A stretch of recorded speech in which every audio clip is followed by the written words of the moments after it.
ನಮಸ್ಕಾರ. ನಾನು ನಿಮ್ಮ ಭಾಗ್ಯನಾರಾಯಣ ಬೊಗ್ಗವರಪು. ನೀವು ನೋಡ್ತಾ ಇದ್ದೀರಿ ಸುದ್ದಿ ಸರ್ಕಲ್.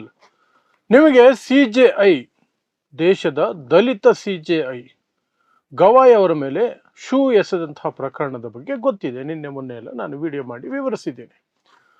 ಆದರೆ ಈ ಒಂದು ಜಾತ್ರೆಯಲ್ಲಿ ತಾನೂ ಧುಮುಕಿ ಅದರಿಂದ ಒಂದಷ್ಟು ಕೀರ್ತಿಯನ್ನು ತನ್ನ ಮೈ ಮೇಲೂ ಹಾಕೋಬೇಕು ಅಂತ ಸಾಕಷ್ಟು ಜನ ಹುಚ್ಚರ ರೀತಿಯಲ್ಲಿ ಪ್ರಯತ್ನವನ್ನು ಪಟ್ಟರು. ಯಾರನ್ನೋ ಮೆಚ್ಚಿಸ್ಬೋದು ಈ ಮೂಲಕ. ನಾನು ಸಹ ಹಿಂದೂ ಹುಲಿ ಅಂತ ಕರೆಸ್ಕೊಳ್ಬೋದು. ಆ ಹುಲಿಗಳ ಪಟ್ಟಿಯಲ್ಲಿ ನನ್ನ ಹುಲಿತನವೂ ಇರುತ್ತೆ. ಹುಲಿ ಹುಲಿ ಹುಲಿ ಆಗನ ಅಂತ ಹೋಗಿದ್ರು. ಆದರೆ ಸರಿಯಾಗಿ ಉಗಿಸ್ಕೊಂಡು ಕಾಲಿಗೆ ಬಿದ್ದು ಕ್ಷಮೆ ಕೇಳುವಂತಹ ಪರಿಸ್ಥಿತಿಗಳು ನಿರ್ಮಾಣ ಆಗಿದೆ ಕೆಲವರಿಗೆ. ಅಂಥವರಲ್ಲಿ ಒಬ್ಬರು ಮುಖ್ಯವಾದಂಥವರು ಕರ್ನಾಟಕದಿಂದ ಭಾಸ್ಕರ್ ರಾವ್ ಅನ್ನುವಂಥ ವ್ಯಕ್ತಿ. ಆ ವ್ಯಕ್ತಿ ಬಿಜೆಪಿಯ ನಾಯಕ. ಚಾಮರಾಜಪೇಟೆಯಿಂದ ಕಳೆದ ಬಾರಿ ಚುನಾವಣೆಯಲ್ಲಿ ನಿಂತು ಹೀನಾಯವಾಗಿ ಸೋತಂತಹ ಒಬ್ಬ ವ್ಯಕ್ತಿ. ಈ ಹಿಂದೆ ಬೆಂಗಳೂರಿಗೆ ಕಮಿಷನರ್ ಆಗಿದ್ದಂತಹ ವ್ಯಕ್ತಿ ಮತ್ತು ಆಮ್ ಆದ್ಮಿ ಪಕ್ಷಕ್ಕೆ ಹೋಗಿ ರಿಟೈರ್ ಆದ ಮೇಲೆ ಆ ನಂತರ ಆಮ್ ಆದ್ಮಿ ಪಕ್ಷದಲ್ಲಿ ತಮ್ಮ ಕೋಮು ವಿಷಬೀಜಕ್ಕೆ ಅವಕಾಶ ಇಲ್ಲ, ಇಲ್ಲಿ ದ್ವೇಷ ಮಾಡೋದಕ್ಕೆ ಅವಕಾಶಗಳನ್ನು ಓಪನ್ ಆಗಿ ಕೊಡ್ತಾ ಇಲ್ಲ ಅನ್ನುವಂತಹ ಆರೋಪಗಳ ನಡುವೆ ಅವರು ಬಿಜೆಪಿಗೆ ಜಂಪ್ ಆದರು ಸಹ ಏನು ಕಿತ್ತುಗುಡ್ಡೆ ಹಾಕ್ಲಿಲ್ಲ ಅಂತ ಯಾರು ಕೇಳೋರಿಲ್ಲ, ಹೇಳೋರಿಲ್ಲ. ತಾನಾಗಿ ತಾನೇ ಅವಾಗವಾಗ ಕಾಣಿಸ್ಕೊಂಡು ನಾನು ಬದುಕಿದ್ದೀನಿ ಅಂತ ತೋರಿಸ್ಕೊಳ್ಬೇಕಲ್ಲ, ಪಕ್ಷದಲ್ಲಿ ಇದ್ದೀನಿ ಅಂತ. ಹಾಗಾಗಿ ಏನಾದರೂ ಒಂದು ಸಣ್ಣ ವಿಚಾರ ಬಂದಾಗ ಹಿಂದೂ ಮುಸ್ಲಿಂ ಅಂತ ಡೈಲಾಗ್ ಹೊಡೆಯೋದು, ಆ ಕೆಲಸ ಮಾಡ್ಕೊಂಡಿರುವಂತಹ ವ್ಯಕ್ತಿ. ಇದರಲ್ಲಿ ಒಂದು ಆಪರ್ಚುನಿಟಿ ಕಂಡುಬಿಡ್ತು, ಒಂದು ಅವಕಾಶ ಕಂಡುಬಿಡ್ತು. ನಾನು ಸಹ ಇದರಲ್ಲಿ ಮಿಂದೆದ್ದು ಬಿಡಬೇಕು, ಒಳ್ಳೆ ಅವಕಾಶ ಅಂತ ಹೇಳಿ ತಾನು ಸಹ ಒಂದಷ್ಟು ಮುತ್ತುಗಳನ್ನು ಉದುರಿಸಿದ್ರು. ಅದಕ್ಕೆ ಜನ ಕ್ಯಾಕರ್ಸ್ ಉಗಿದ್ರು. ಕೊನೆಗೆ ಸಂಜೆಗೆ ಕ್ಷಮೆ ಕೇಳಬೇಕಾಯ್ತು. ಸೊ ಏನೆಲ್ಲ ಬರ್ದಿದ್ರು, ಮೊದಲು ಏನು ಬರೆದ್ರು, ಆಮೇಲೆ ಕ್ಷಮೆ, ಸಾವರ್ಕರ್ ಪತ್ರವನ್ನು ಹೇಗೆ ಕಾಪಿ ಮಾಡಿದ್ರು ಅನ್ನೋದನ್ನು ಸಹ ವಿವರಿಸ್ತೀನಿ. ಸೊ ನಿಮಗೆ ಘಟನೆಯ ಬಗ್ಗೆ ವಿವರಿಸುವ ಅವಶ್ಯಕತೆ ಇಲ್ಲ. ಸುಪ್ರೀಂ ಕೋರ್ಟ್ನ ಏನು ವಿಚಾರಣೆ ನಡೆಯುವ ಸಂದರ್ಭದಲ್ಲೇನೆ CJI ಮುಖ್ಯ ನ್ಯಾಯಮೂರ್ತಿ BR ಗವಾಯಿ ಅವರ ಮೇಲೆ ಶೂ ಎಸೆಯುವಂಥ ಕೆಲಸ ನಡೆಯಿತು. ಅದು ಅವರಿಗೆ ತಾಕಲಿಲ್ಲ, ಪಕ್ಕಕ್ಕೆ ಹೋಯ್ತು. ಆದರೆ ಅದು ದೊಡ್ಡ ಘಟನೆ. ಅದು ಪ್ರಧಾನಮಂತ್ರಿಗಳು ಸಹ ತೂಗಿ ಕಳೆದು ಎಲ್ಲ ಮಾಡಿ 9 ಗಂಟೆಗಳ ನಂತರ, ಘಟನೆ ನಡೆದು 9 ಗಂಟೆಗಳ ನಂತರ ಒಂದು ಟ್ವೀಟ್ ಹಾಕಿದ್ರು. ಇಡೀ ದೇಶವನ್ನ ಕೆರಳಿಸಿದೆ ಅಂತ. ಅಲ್ಲಿಗೆ ಅದನ್ನು ಮುಗಿಸಿದ್ರು. ಏನು ಕ್ರಮ ಇಲ್ಲ.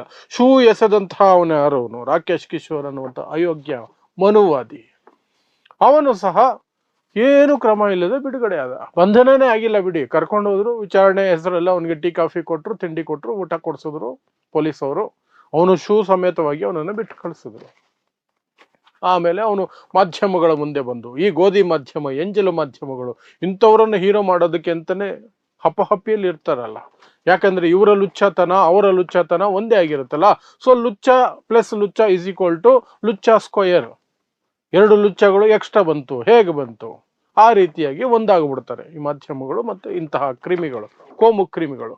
ಅವನನ್ನು ಹೀರೋ ಮಾಡೋದಕ್ಕೆ ಅವನ ಇಂಟರ್ವ್ಯೂಗಳನ್ನ ಎಲ್ಲಾ ಚಾನಲ್ ಅವರು ತೆಗೆದು ಮಾಡಿ ಹಾಕಿದ್ದೆ. ಅವನ ಕಕ್ಕೋ ವಿಷಯನ ತೋರಿಸಿದ್ದು.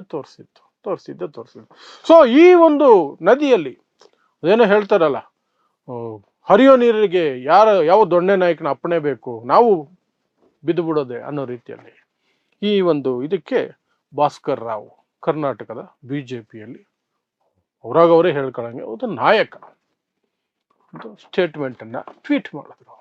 ಅದು ಇಂಗ್ಲಿಷಲ್ಲಿ. ನಾನು ಹೈಲಿ ಎಜುಕೇಟೆಡ್ ಅಲ್ವಾ, ಕಮಿಷನರ್ ಆಗಿದ್ದವನಲ್ವಾ. ಹೀಗೆ ಈ ಕಮಿಷನರ್ ಆಗಿದ್ದಾಗ ಈ ಜಾತಿವಾದಿ ಎಷ್ಟೆಲ್ಲ ಏನೆಲ್ಲ ಮಾಡಿರಬಹುದು. ದಲಿತರ ವಿಚಾರದಲ್ಲಿ, ಹಿಂದುಳಿದವರ ವಿಚಾರದಲ್ಲಿ ಇಷ್ಟು ಜಾತಿ ವಿಷ ಇದೆ ಈ ಮನುಷ್ಯನಲ್ಲಿ ಅಂದ್ರೆ. ಸೊ ಏನ್ ಹಾಕಿದ್ರು ಇಂಗ್ಲಿಷಲ್ಲಿ, ಸಣ್ಣದಾಗಿ ಹಾಕಿದ್ರು. ಕ್ಷಮಾಪಣೆ ಮಾತ್ರ ಅದಕ್ಕಿಂತ 3 ಪಟ್ಟಿತ್ತು. ಯಾಕಂದ್ರೆ ಅದು ಸಾವರ್ಕರ್ ಇಂದ ಕಾಪಿ ಮಾಡಿದಾಗ ಉದ್ದ ಆಗತ್ತೆ. ಏನ್ ಹಾಕಿದ್ರು tweet, even if it is legally terribly wrong, I admire your courage at your age to take a stand and live by it irrespective of consequences ಅಂತ ಹಾಕಿದ್ರು. ನಿನ್ನ ಧೈರ್ಯವನ್ನ ನಾನು ಮೆಚ್ತೀನಿ.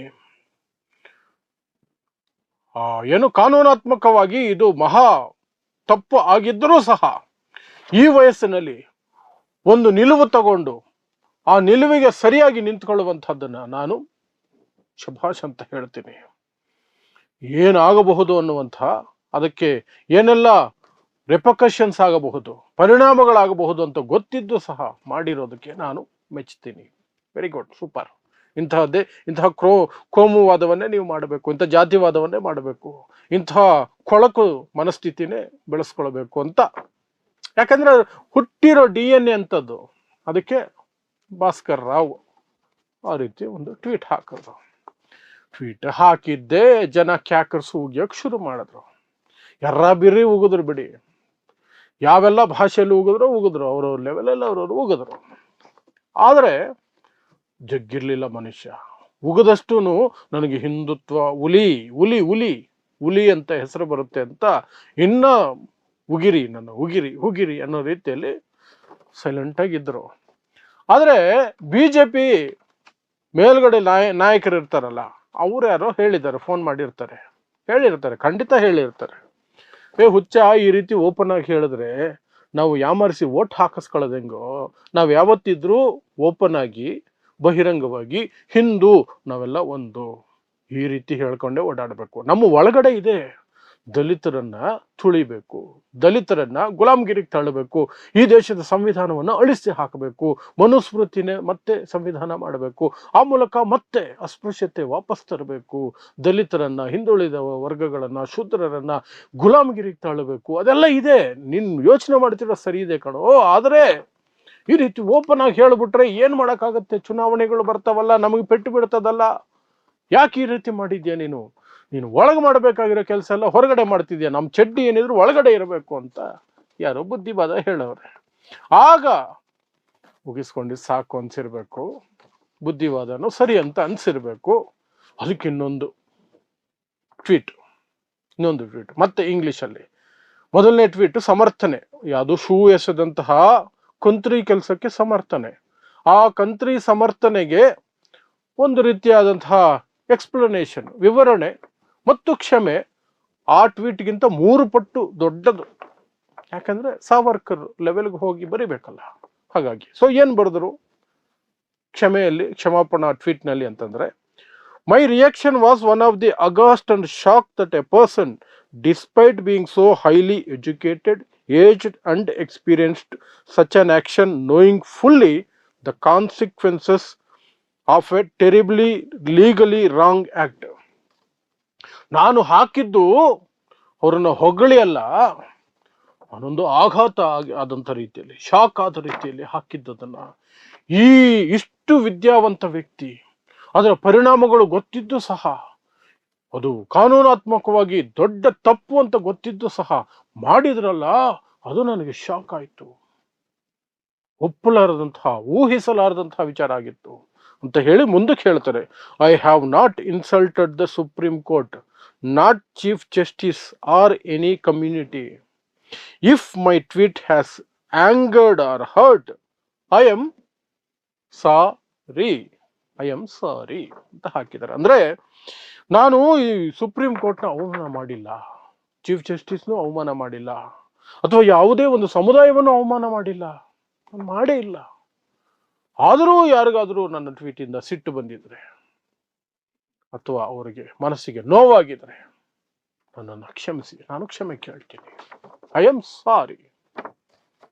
ಅಲ್ಲೇ ಐ ಆಮ್ ಸಾರಿ ಅಂತ ಹಾಕೋ ಬದಲು ಐ ಆಮ್ ಸಾವರ್ಕರ್ ಅಂತ ಹಾಕಿದ್ರು ಆಗಿರೋದು. ಬಟ್ ಇಲ್ಲ, ಐ ಆಮ್ ಸಾರಿ ಅಂತ ಹಾಕಿದ್ರು.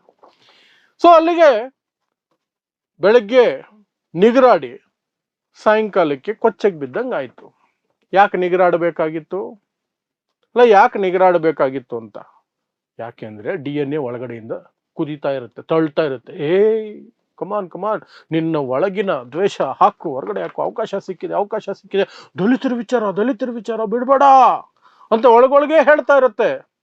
ಹಾಗಾಗಿ ಅದನ್ನ ತಡ್ಕೊಳಕ್ಕಾಗೋದಿಲ್ಲ. ಒಂಥರ ಈ ಮದ್ಯ ವ್ಯಸನಿಗಳು, ಡ್ರಗ್ ಅಡಿಕ್ಟ್ಗಳು ಇರ್ತಾರಲ್ಲ, ಹಂಗೆ ಈ ಜಾತಿ ವ್ಯಸನ ಇರುವಂತಹ ಕ್ರಿಮಿಗಳ ಗೋಳು. ಸಂಜೆ ಆದ್ರೆ ಕೈ ನಡುಗುತ್ತೆ ಅವ್ರಿಗೆ, ಕುಡ್ದಿಲ್ಲ ಅಂದ್ರೆ. ಡ್ರಗ್ ಅಡಿಕ್ಟ್ಗಳು ಅಂದ್ರೆ ಟೈಮ್ ಕರೆಕ್ಟಾಗಿ ಡ್ರಗ್ಸ್ ತಗೊಂಡಿಲ್ಲ ಅಂದ್ರೆ ಕೈ ಮೈ ಎಲ್ಲ ಕಡೆ ನಡುಗ್ತಾ ಇರುತ್ತೆ, ಏನು ಯೋಚನೆಗಳು ಬರಲ್ಲ, ಇರೋಕೆ ಆಗಲ್ಲ ಅವ್ರ ಕೈಯಲ್ಲಿ, ಸುಮ್ಮನೆ ಇರೋಕೆ ಆಗಲ್ಲ. ಏನೋ ಒಂದು ಮಾಡಬೇಕು, ಬೇಕದು ಬೇಕು, ಆ ನಶೆ ಬೇಕು. ಇದು ಜಾತಿ ಅನ್ನೋದು ಸಹ ಒಂದು ನಶೆ, ಅದು ಬೇಕು. ಅದು ಬಂದ ತಕ್ಷಣ ಆಗಲ್ಲ ಆಗಲ್ಲ ಅಂತ ಹಾಕಿದ್ದು. ಸರಿಯಾಗಿ ಉಗಿದ ಮೇಲೆ, ಬುದ್ಧಿವಾದದ ಮಾತುಗಳು ಬಂದ ಮೇಲೆ ಈ ರೀತಿ ಕಾಲಿಗೆ ಬೀಳೋದು. ಇದು ಇವರ ಚರಿತ್ರೆ. 100 ವರ್ಷದ ಚರಿತ್ರೆ ಇದೆ ಇವ್ರದ್ದು. 100 ವರ್ಷದಿಂದ ಇವರು ಬರೀ ಕ್ಷಮೆ ಕೇಳೋದೇ ಜೀವನ ಇವ್ರದ್ದು. ಇವು ಹೊಸದಾಗಿ ಏನಲ್ಲ, ಆದರೂ ಇದರಲ್ಲಿ ಕ್ಷಮೆ ಕೇಳಿದ್ದಾರೆ. ಆ ಮೂಲಕ ನಾನೆಂತ ಅಯೋಗ್ಯ, ನಾನು ಅಧಿಕಾರದಲ್ಲಿದ್ದಾಗ ಅಂದ್ರೆ ಸಂವಿಧಾನಾತ್ಮಕ ಹುದ್ದೆ ಕಮಿಷನರ್ ಆಗಿದ್ದಾಗ ಏನೆಲ್ಲ ಮಾಡಿರಬಹುದು ಅಂತ ನೀವು ಊಹಿಸ್ಕೊಳ್ಳಿ ಅಂತ ಆ ಮನುಷ್ಯನೇ ಒಂದು ಕ್ಲೂ ಕೊಟ್ಟಂಗಾಯ್ತು ಅಷ್ಟೇ, ಏನಿಲ್ಲ. ಸೊ ಇಂತಹದೇ ವಿಶೇಷ ಸುದ್ದಿಗಳಿಗಾಗಿ ನೋಡ್ತಾ ಇರಿ ಸುದ್ದಿ ಸರ್ಕಲ್. ನಾನು ನಿಮ್ಮ ಭಾಗ್ಯನಾರಾಯಣ ಬೊಗವರಪೋ.